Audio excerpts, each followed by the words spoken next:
as they begin to fall, I still get you through the drive.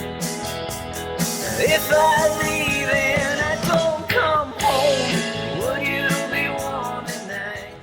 Welcome to Flights of Fancy. I'm Dan Norbury, Walter Brown. and today we're going to be discussing Christmas Carol and drink this lovely flight of beer that's been in front of me for about a half an hour while you've potted around the studio here. And of course, we're joined by the great Kevin Goldhahn up there in Astoria, New York, with his 2020 single, May the Day Shine, A Million Sweethearts. His former band was The Gantry. Check him out. Amazing stuff.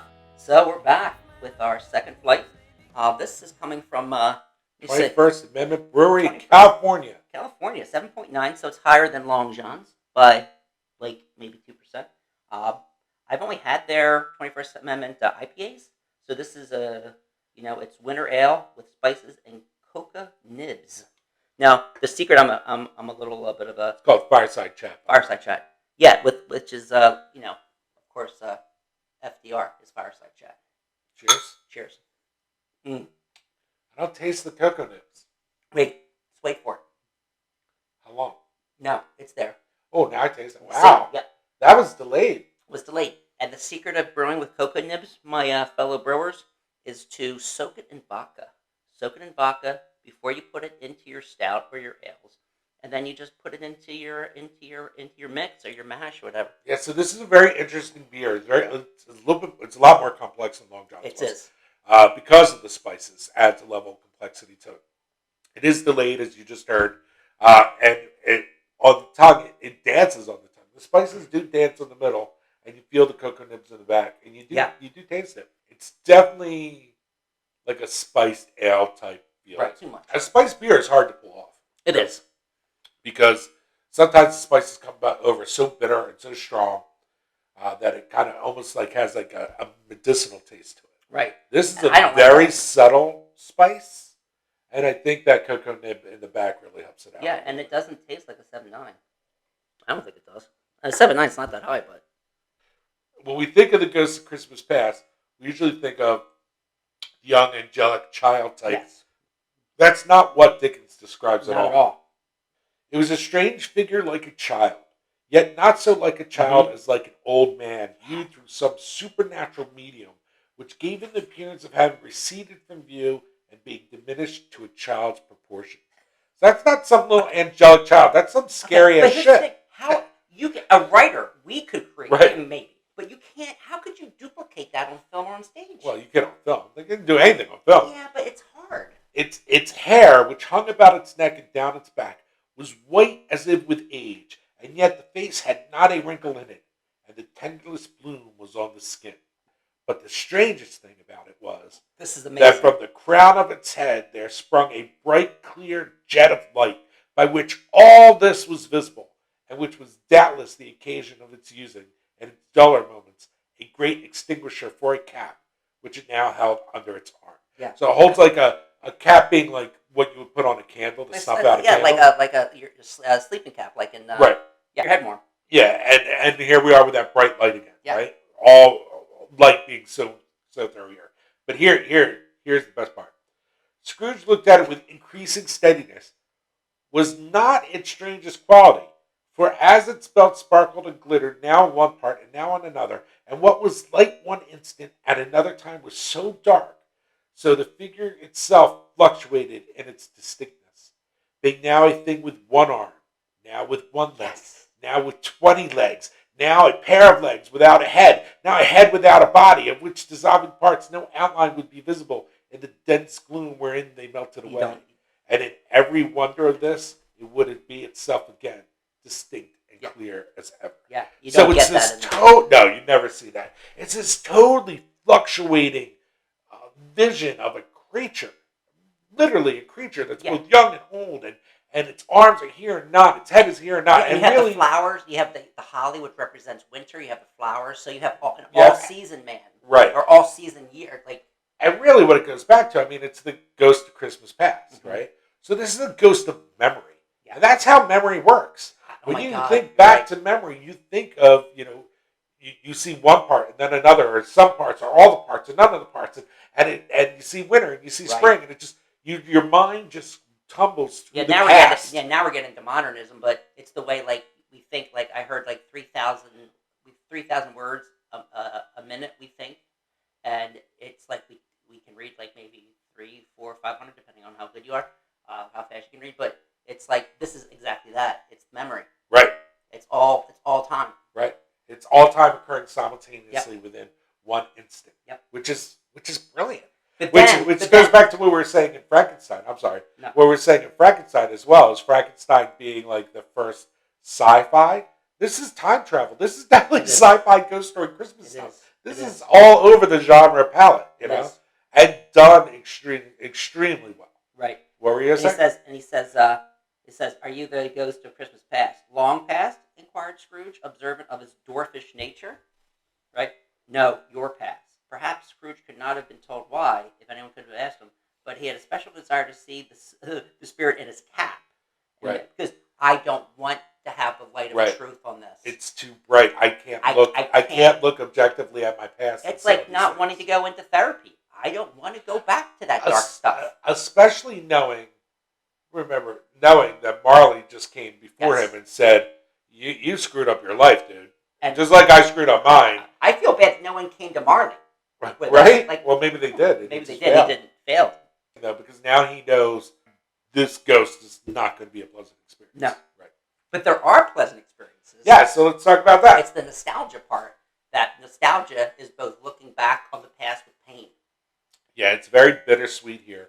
So the first vision he has is school, right? He goes back to pastures that he grew up, the countryside. And he said, I could walk it blindfold. Yes. But he goes in the past, and the thing that he's overwhelmed with are the smells. Like, suddenly, all these smells of home and all this just crashes upon him. And as he sees these boys who he hasn't seen in years, he can remember each and every one of their name as they call out. And he feels a certain joy within his breast at seeing and being reunited with his past. And the sad thing is, he's not even one of those boys. No. And he's left alone. Yeah. And which makes you feel like the empathy for Scrooge. Yes. Like, okay, maybe I can see he's poor, so I can see why he would want to make money and have gold as his new idol, like the golden calf. But here's the humor again now. He says, rise and walk with me. It would have been vain for Scrooge to plead that the weather and the hour were not adapted to pedestrian purposes. You know, it's just little funny lines like that. Yeah, and the fact that, And the bed was warm. My bed's warm. Come on. The thermometer is way below freezing, and I'm not I'm mortal. I'm liable to fail. Bear it with the touch of my hand, and you shall be, and they just kind of go into this. Right, and the first thing they see is just bright light, bright light, back to that symbolism again. And then here is the light. Here is where, you have the opportunity to be able to look at yourself in a way that you haven't before. Right. And then and the ghost says, your lip is trembling. What's on your lip? It says, oh, it's just a pimple. I mean, it's just weird. It's just weird. It's like funny things like that. Oh, and then there's the school is not quite deserted. A solitary child neglected by his friends is left there. And then Scrooge said he knew it, and he sobbed. Yes. You see he sees, and that's the thing. Is he sees all these kids. He's like, he could call them by name. It's as if he was actually one of those kids riding on the horses, but he wasn't. Right. He was the kid who was unpopular. He was the kid who's sitting in the schoolhouse by himself, reading the Arabian Nights. Yeah. Imagining these creatures coming to life in front of him. And when in reality, he's missing everything else until his sister comes. Right. And then when Dickens was writing this, he said, I was weeping, I was laughing, I was weeping, I was laughing. It's almost like the movie Up. Like in the first 10 minutes, you're laughing and crying at the same time. Because it's like you have that. And here he's so excited about seeing his youth again. But then... They forgot how bad it was. And then he's sobbing. Yeah. Within a sentence. And then his sister comes. And it's important that his sister comes. That's very important. Because his sister is young and beautiful and vivacious. Is coming to retrieve him. His father says he doesn't have to go to school anymore. Mm-hmm. He can come home. He can live at home. And he can find a station or some work from home. And his father is much better than he used to be. There's some suggestion that his father sent him away to begin with. And now he's willing to bring him home. And he's being reunited with his family. And the reason that's so important because this is Ebenezer's only sibling. Right. Therefore, this is the mother of of the of the nephew nephew that tries year again to to bring get him. Ebenezer home. Meanwhile, nephew's family is like, he's an idiot. Why do you deal with that guy? I like that twist. Here, he's overjoyed to be brought home, and year after year, his nephew tries to bring him home, Right. but he won't have anything What's to do with interesting it. too, as the rhetorician, it's just beautiful language. Not an echo in the house, not a drip, not a sigh. So he's using anaphora in a periodic sentence, but he says, not a drip from the half-thawed water spout. So we know he's really poor. Really, Yeah. imagine living in a house where pipes are half frozen, and then here he's saying, I can't believe there's the parrot, there's Robinson Crusoe, blah blah. He says, There's poor Friday boy, running along the yeah, shore. Friday, and he says, poor boy, he's like so happy, but then and cried again.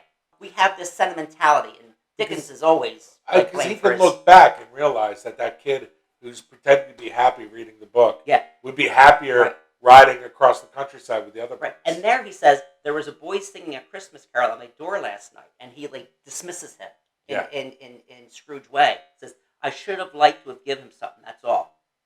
And the ghost smiled thoughtfully, like, maybe some light is breaking through, Fezziwig was his first employer, and Fezziwig like an internship. says, shut up, boys, it's Christmas Eve, shuts down early, puts up the shutters, throws this huge party in which everybody in town comes. If you're looking at use of verb, he turns in a wink. He doesn't turn suddenly. He doesn't turn sharply. As a good writer, you think, okay, what's a word that you can visualize? Because you really can't visualize sharply. But we all know a wink. Right. But he's such a good dancer that he turns in a wink with his wife, who he absolutely adores. And he talks about the light within his legs as well, and how that light just radiates out. Nothing but warmth, compassion, love for the human man. That's all his first boss has. And then the description, it's almost like the description of, with going back to Washington Irving, of Ichabod Crane. And there's like 2 pages of description of the foods, right, and how rich everything is, and the sugar, and this and Yeah, that. There's like giving the away to plenty, everything, right? The horn of plenty. That type of Christmas celebration was really out of fashion. And to your point, Dickens brings it back with this one stave. Brings back a whole tradition. And there's the picture there. Yep, they can't see that. They can't see that, but it's there. It's there. So then he throws this great party, and at the end of the party, him and Dick, who's the other apprentice, go to their little bunks and go to sleep. Scrooge is like clapping along, having a good time, marveling, and like Walt said, there are passages, there are 2 big passages just on dancing. Yeah. Just to really drive home what is a true celebration. Which is what's happening in the nephew's house. Not quite, not like that. Not to that extent. But even what's happening in a smaller degree at the Cratchit house with what they can afford. For what they can do. Right. The little ribbons. Right.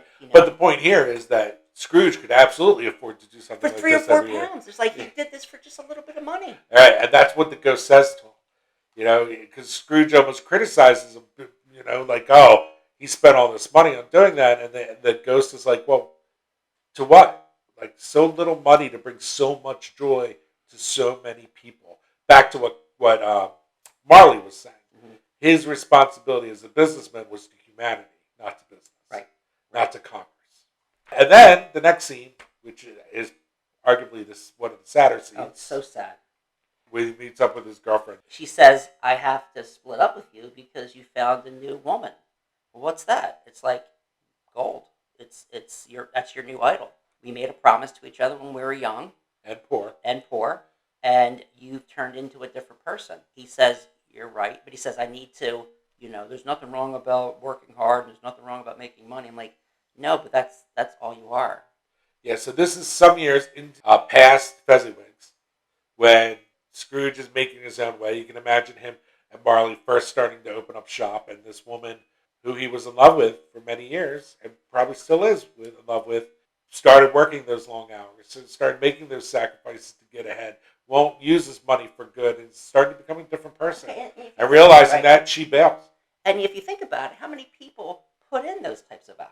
Oh. To be a success, 100-hour weeks. That's what makes it timeless. It makes it timeless. And then your kids don't know you, your wife or your husband, they don't see you, so they start having an affair or whatever, or they just say, I'm out of here. What's going to happen to all that wealth? this. It's going to be the poor people who go through it at the end. I'm jumping the gun. You're jumping the gun. But it's so sad because she does come in at later. Well, she comes in the same stage. Yeah. You know, he sees her. So then after this, he feels so upset that he tries to embrace the darkness. Mm-hmm. He takes the cap and he tries to puts force it on the head to extinguish the light. Extinguish your cap. So he doesn't have to see this past anymore. Yeah. And he pushes, but the light is still leaking out. Yeah. Still leaking There's out. a great picture of it here. He says, he was conscious of being exhausted and overcome by an irresistible drowsiness, and further being on in his bedroom. He gave the cap a parting squeeze in which his head relaxed, and had barely time to reel to bed. Like a dance. Yep. But like reel, like almost like drunk too. It's the power of those verbs before he sank into a heavy sleep. And So that sad. ends that stave. Yep. But it's great. So the things here to take away, right? Great use of symbolism again with the light. The ghost being memory itself, ever changing, ever fluent, mercurial, and you know the fact that there's a certain part of us that rewrites our past, rewrites our triumphs, rewrites our sorrows, and when we're faced with them, all we can do is weep. Yeah. He says, "Spirit, no more. Don't show me anymore. Why do you like to torture me?" And he says, "One shadow more." The idea that not one scene, not one episode, no, one shadow more. No shadow more. is that? I don't want to say it. And then that's the Oh, girl. That's Probably the girl. most painful part. I'd be like, you know what? You're right, girl. Listen, I'm going to cut back my hours, and you're the one I love, and I want to raise a family and be a good person. He should have said all this. But he didn't. He didn't. Because society says, chase what matters, money.